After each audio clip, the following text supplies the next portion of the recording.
Hi, so this is Jasmine Cisneros. I'm finishing Project 5 from last week.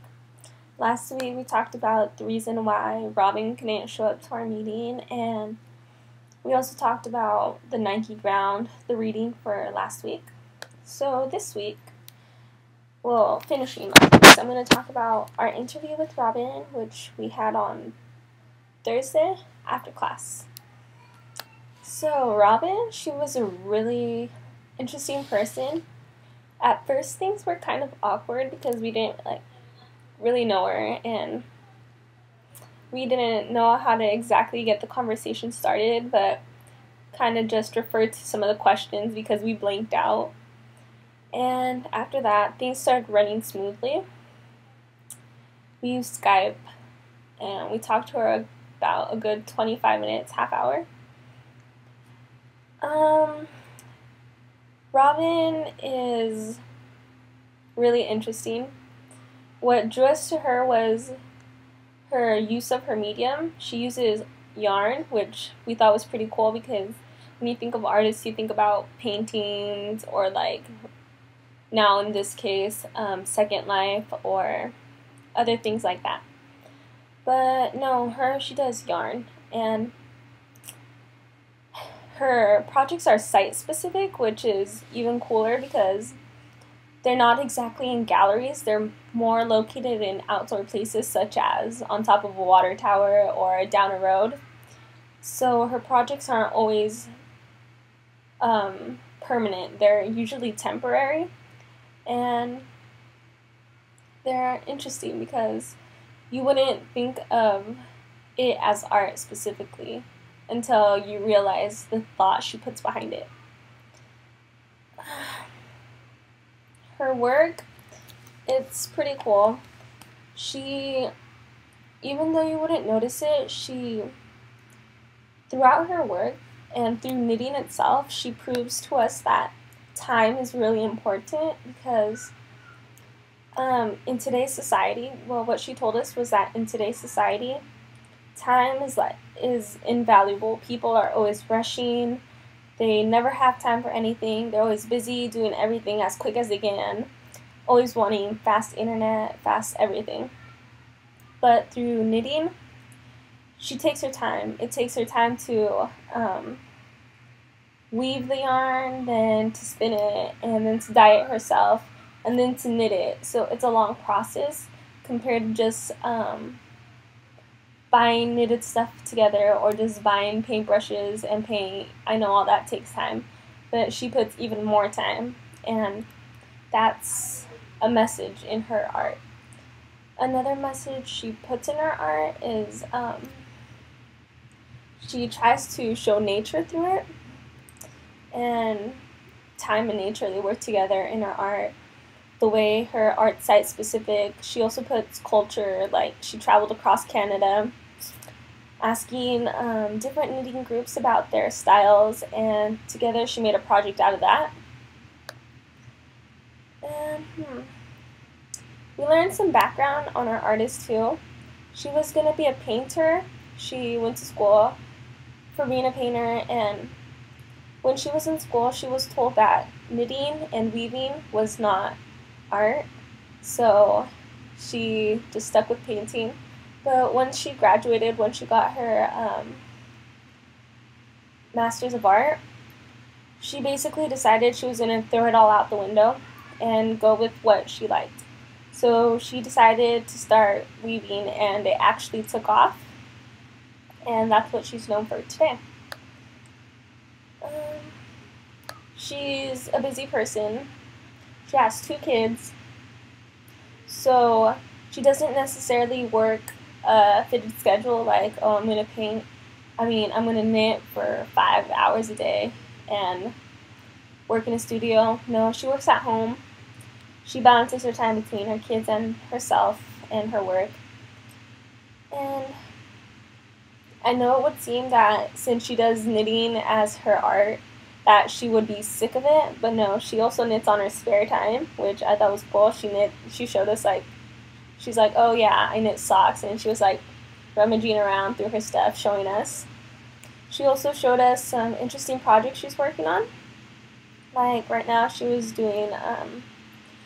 collaborating on another project with two other artists, and it was representing the Battle of Brooklyn, and the work was called Battle Pass. So basically, they're going to sites where the Battle of Brooklyn took place, and they're putting memorials there. And she's knitting some stuff called I kind of forgot what they're called. Cockades, and she showed them to us. They're like little circly thingies. They look like ribbons, kind of. But yeah, it was really cool because we kind of got a background look into her lifestyle and what she does at home, which is pretty interesting because you wouldn't expect to see that from an artist.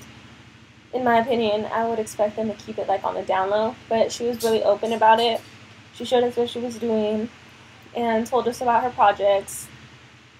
She told us about the longest project she's done, which has been 2 years so far, and she still hasn't finished it.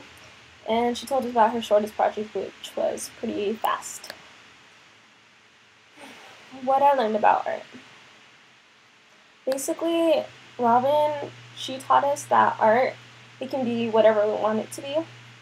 She was told that art couldn't be weaving and knitting, and look how far she got. She got pretty far for just knitting and weaving itself, because that's not necessarily known as art in today's society.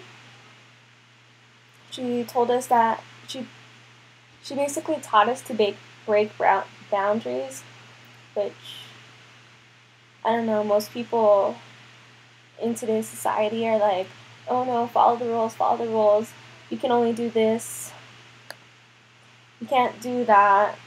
But I learned that even though people place rules in society or of what something is or what something should be, such as art should be painting, sculptures, photos, you don't always have to follow them. Just be yourself. Do what you think is art, because everybody has a different perspective. Everybody has a different point of view. We're not always going to be on the same page. So, yeah, she was really inspirational because she seems really focused and determined to do what she wants to do, regardless of what people say. She seems like a really happy person. She was really enjoyable to talk to. And we talked about the virtual gallery installation thing a bit with her. And what she told us is that she can't necessarily place her works within a gallery itself. Her themes in her work are about time and about nature. That she feels if we put her works inside a gallery, it would break the point of her works, which is site-specific projects. So not located indoors, more outdoor kind. So she wanted us to see if we could do something like put her 4 favorite pieces of art outside in site-specific places and create something having to do with time, like a clock or something out of yarn, and place all her works outdoors in like a garden or something dealing with nature. So it was kind of out there because I don't know if we can do it outside a gallery, but I was thinking maybe we can do an outside gallery for her, put her famous works, and then create one of ourselves of her yarn out in the outdoors in some cool place. I don't know. That was just some ideas we were throwing out there. But we definitely decided we're not going to do it indoors, and we're not going to tie all her projects down into one area. We're going to expand them over Second Life if we can. So yeah, I guess that's it for the end of Project 5. Robin Love is an interesting person. If you could talk to her, I definitely recommend it. She's really insightful. You wouldn't expect her to say the stuff she says. She seems like a person I would like to get to know better, but she's busy. She's in a rush. 2 kids, projects to go out. She's working on a couple right now, which I told you. She's also working on one in Korea. So she was busy, hence why we missed our other appointments. So yeah, That's it, project 5. Bye.